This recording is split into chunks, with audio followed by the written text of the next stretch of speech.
Hi, my name is Jane Marie Fatkin, and I'm a PhD student in applied psychology at Heriot-Watt University in Edinburgh, Scotland. My presentation today is on diffusion of responsibility and personalization on Facebook.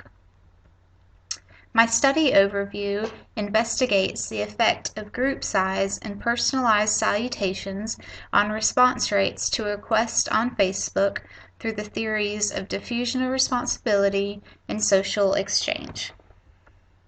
Some of the literature and theoretical background behind my study started off with the Kitty Genovese case. Kitty Genovese was stabbed and murdered near her apartment complex in New York in 1964. It was found later that there are 38 witnesses and nobody came to her aid, and only a few people called the police. This really outraged the public, and people wondered why more people didn't help. Research into helping behavior began after this. Some early studies in the 1960s by Darley and Latane found that diffusion of responsibility is something that could lead to social inhibition of helping. Darley and Latane manipulated various emergency situations and how many people were around. They found that the presence of other people inhibits the impulse to help. They labeled this the bystander effect. People are less likely to help when there are others present than when they are alone. This could be because people feel like other people will help, and so their responsibility is lower. What about the presence of other people on digital situations and digital environments? Is this the same as everyday environments? Research in this area began after the Larry Forstad case in the 1990s. Larry Forstad was a man that confessed to murdering his daughter to 200 other people on an online self-help group. Similar to the Kitty Genovese case, only 3 people reported this to authorities. This again outraged the public, and research into online helping behavior ensued. Similar results to the offline environment were found. Research took place in emails, discussion groups, and chat rooms.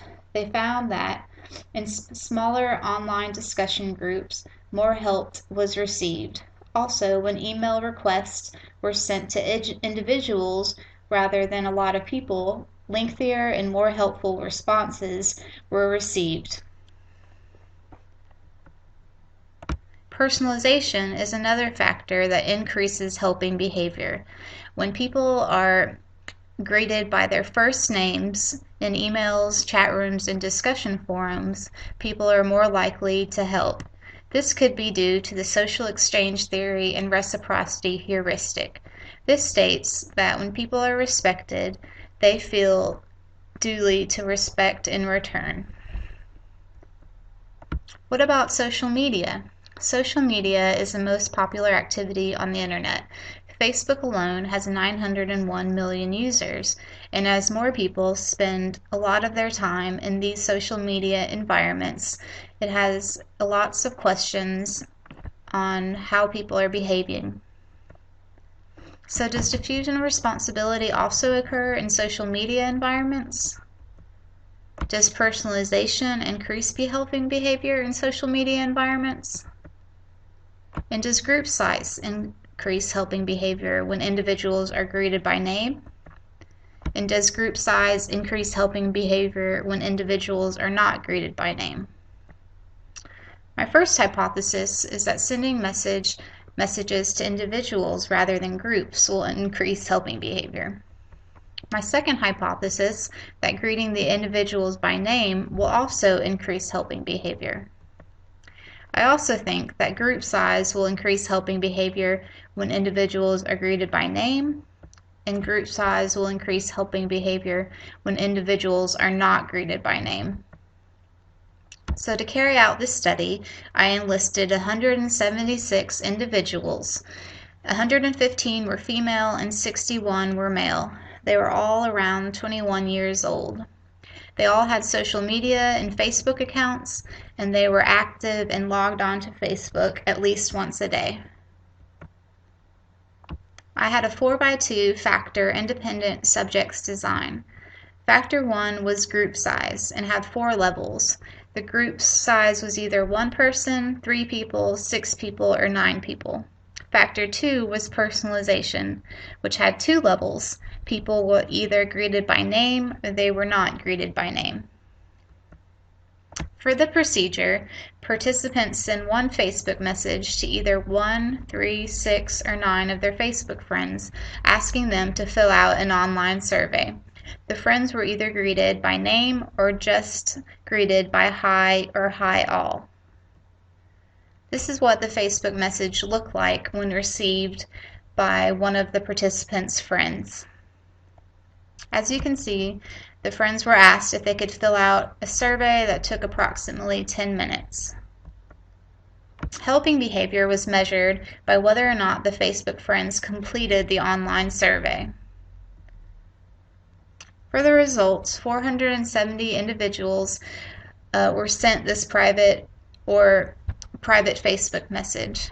Out of this, 81 individuals responded by completing the survey, so about 17%. For hypothesis 1, did group size matter? I conducted a chi-squared test. This was not significant. As you can see, in each condition, the response rate varied from around 12% to 23%.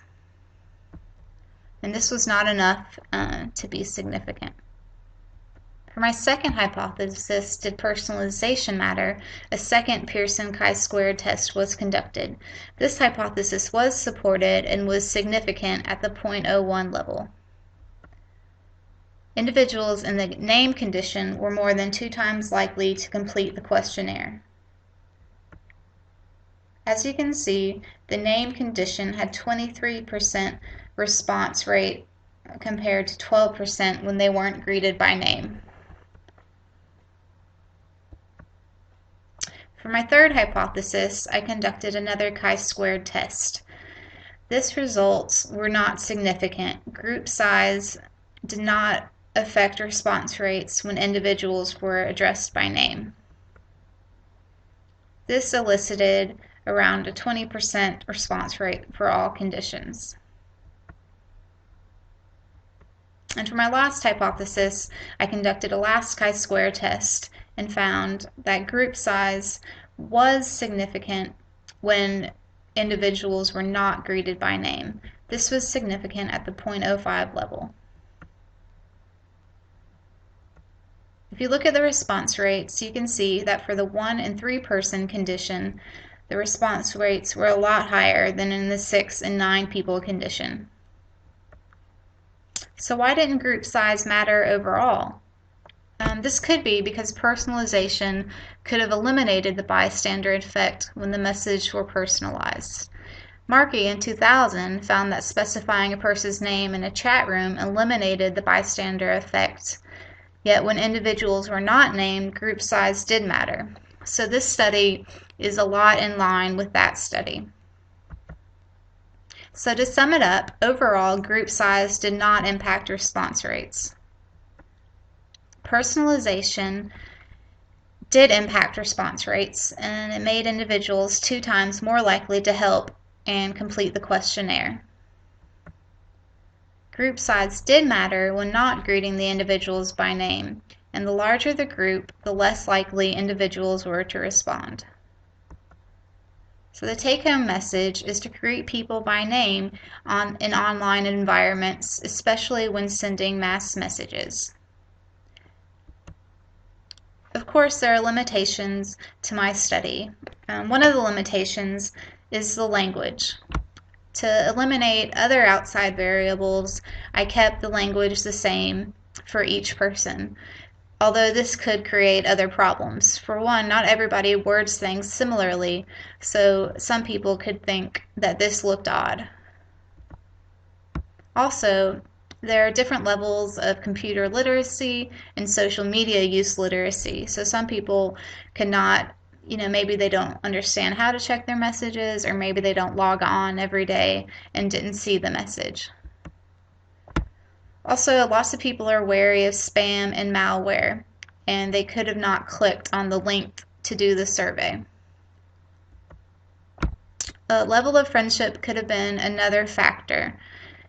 I had each of the participants randomly pick a friend by putting a random letter into their Facebook, and then it would pick up any one of their friends. This also created a problem because some people could have had their best friends and other people could have had acquaintances they might have talked to once or twice. Some directions for future research is to maybe look at Facebook friends and close friends versus acquaintances and helping behavior in more detail. You could also look at other social media use venues. It would be interesting to see if this also happens on Twitter, and what about social media work websites like LinkedIn, and also look at other factors that affect response rates. If you have questions or comments on anything in my presentation, you can contact me on research about social media at gmail.com. Alternatively, I have a website at www.researchaboutsocialmedia.com, and I would love to hear from you. Thank you.